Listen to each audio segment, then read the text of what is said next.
अस्सलाम वालेकुम दोस्तों, आज की हमारी वीडियो है कंपोनेंट ऑफ एक्सेल के ऊपर कि एक्सेल के कितने कंपोनेंट्स हैं और इनके नेम्स क्या क्या होते हैं, लोकेशन कहाँ कहाँ पे होते हैं। तो सबसे पहले मैं आपको एक पिक दिखाता हूँ जिसके अंदर मुकम्मल लेबल किया गया है एक्सेल के कंपोनेंट्स को।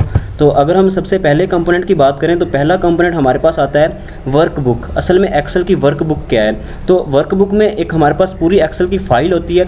उस फाइल के अंदर देखें डिफरेंट शीट्स होती हैं। देखें एक शीट ये हो गई, एक ये दूसरी शीट हो गई, ये तीसरी शीट हो गई। इस तरह से आगे हमारे पास जैसे ही करते जाएंगे ये हमारे पास शीट्स आती जाएंगी।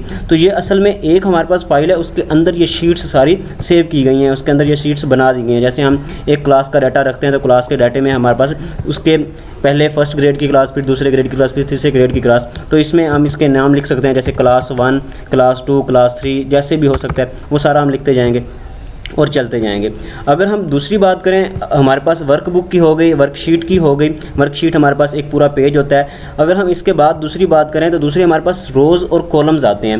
रोज़ और कॉलम्स में हमारे पास क्या क्या होता है, देखिए रोज़ हमारे पास एक ऐसी चीज़ होती है कि जो हमारे पास लेफ़्ट टू राइट मूव करती है। मतलब देखें एक मुकम्मल लाइन जो लेफ़्ट टू राइट हो। अब मैं अगर यहाँ पर शो करने की कोशिश करूँ तो देखो, अगर मैं 1 पर क्लिक करता हूँ तो एक मुकम्मल लाइन बनती है। ये मेरे पास एक रो है, ये मेरे पास रो नंबर 2 है, ये 3 है, ये मेरे पास रो नंबर 6 है। तो ये मेरे पास रो कौन सी होती है, जो लेफ़्ट टू राइट हो। और अगर हम कॉलम की बात करेंगे तो टॉप टू बॉटम हमारे पास कॉलम होता है। जैसे ये हमारे पास सी है तो ये सी पूरा कॉलम हमारे पास सिलेक्ट हो गया। इस तरह से डी है, ई है, ये सारे हमारे पास कॉलम कहलाते हैं। अगर हम कॉलम से हटें और इससे आगे की बात करें तो हमारे पास आता है सेल।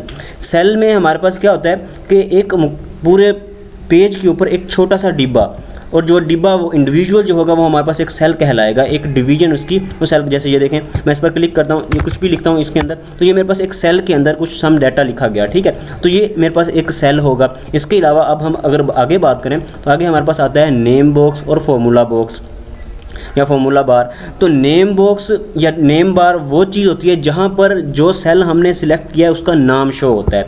जैसे लेट्स सपोज मैंने ये काफ़ी सारे सेल सेलेक्ट कर लिए, तो इन काफ़ी सारे सेल्स का भी जहाँ पे नाम स्टार्ट होगा ना, वो नाम मुझे उस नेम बॉक्स में शो होगा। तो वो नेम बॉक्स पता है कहाँ पे खड़ा है, वो नेम बॉक्स हमारे पास ये है। अब यहाँ से मैं अगर किसी सेल को सिलेक्ट करना चाहता हूँ, मुझे लेट्स सपोज मेरे बॉस ने कहा है कि जो सेल नंबर है हमारा K11 उसके अंदर फ़लाँ बच्चे का डाटा पड़ा हुआ है। तो मैं यहाँ पर सिंपली एक्सेल की शीट खोलूँगा और उसके अंदर नेम बॉक्स के अंदर K11 लिखूँगा, मेरे पास वो सेल ओपन हो जाएगा। अब जैसे मैं उस सेल को ओपन करूँगा उसके अंदर उसका डाटा पड़ा होगा, मुझे जो डाटा चाहिए होगा वो मुझे मिल जाएगा। अगर अब दूसरी बात करें तो उसके अंदर जो डाटा पड़ा है, अब इसके अंदर देखो कोई डाटा नहीं पड़ा, लेकिन अगर मैं यहाँ पे कुछ लिखने की कोशिश करूँ, मैं कुछ लिख देता हूँ। लेट्स सपोज मैंने लिख दिया, आगे भी लिख दिया मैंने, फिर आगे भी लिख दिया। अब मैं यहाँ पे कहता हूँ कि K11 में क्या पड़ा है वो देखूँ, तो मैं देखता हूँ K11 लिखता हूँ, इंटर करता हूँ तो मेरे पास कुछ शो हो रहा है। अब ये जहाँ पे शो हो रहा है ना, ये मेरे पास असल में फार्मूला बार होती है। यहाँ पर जो फार्मूला लगाया गया है वो शो होता है, या जो चीज़ उस सेल के अंदर लिखी जाती है वो शो होती है। असल में सेल का कंटेंट यहाँ पर शो होता है। इसके बाद अगर हम बात करें, सेल्स की बात हो गई, उसके बाद नेम बॉक्स हो गया, फार्मूला बार हो गई। फार्मूला बार के हमारे पास इसके बाद आता है हमारे पास रिबन्स और टैब्स।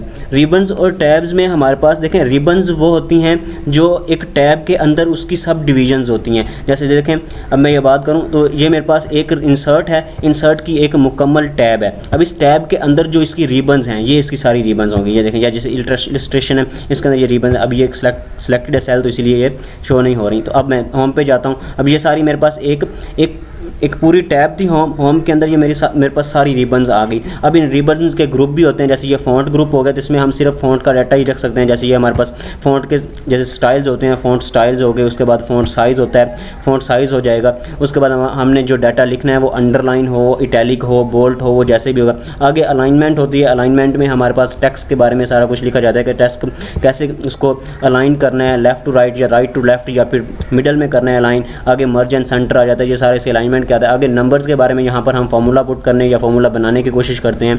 आगे स्टाइल्स में आ जाता है। तो ये सारी हमारे पास क्या आती हैं, रिबन्स और टैब्स होती हैं। इसके बाद बात आती है मेन्यू के ऊपर। तो मेन्यू देखें, असल में हमारे पास देखें ये फाइल के ऊपर क्लिक करेंगे ना तो एक हमारे पास मेन्यू खुलता है। इस मेन्यू को हम क्या कहते हैं, इस मेन्यू को हम मेन्यू ही कहते हैं, जो कि मेन मेन्यू होता है। अब इसके अंदर हमारे पास होम है, तो होम के अंदर हम क्या कर सकते हैं, एक न्यू फाइल बना सकते हैं, या फिर हम इंटरनेट से कोई ऐसी फाइल, जैसे कोई हम कोई बिलिंग स्टेटमेंट बना रहे हैं तो कोई ऐसी चीज़ है कोई टेम्पलेट हम जहाँ से डाउनलोड करके अपने ओपन कर सकते हैं और अपनी कंपनी के या अपने जिस भी डिज़ायर को फुलफ़िल करना चाहते हैं कर सकते हैं। आगे न्यू में जाएंगे तो न्यू में भी हमारे पास भी बिल्कुल ऐसा ही कुछ होगा कि हम कहाँ से न्यू खोलना चाहते हैं, ऑनलाइन न्यू खोलना चाहते हैं। हमारे पास एक देखें, ये जैसे मैंने ये डाउनलोड की हुई है, ये मैं अगर इसे खोलने की कोशिश करूँगा तो देखें ये मेरे पास एक बनी हुई नज़र आ गई। देखें अब ये मेरे पास एक ऑनलाइन टेम्पलेट पड़ा था जिसे मैंने खोल लिया न्यू में। अब अगर हम बात करें न्यू से हटकर तो आगे ओपन की बात करते हैं तो ओपन में भी बिल्कुल यही कुछ होता है कि जो फाइल्स हम पहले से ओपन कर चुके हैं उनमें से अगर कोई खोलना चाहें तो खोल सकते हैं। इन्फो में हमें इन्फॉर्मेशन मिलेगी कि वो फाइल का साइज़ कितना है, उसके अंदर कितने फाइल्स हैं, कितना डाटा पड़ा है, ये सारा कुछ।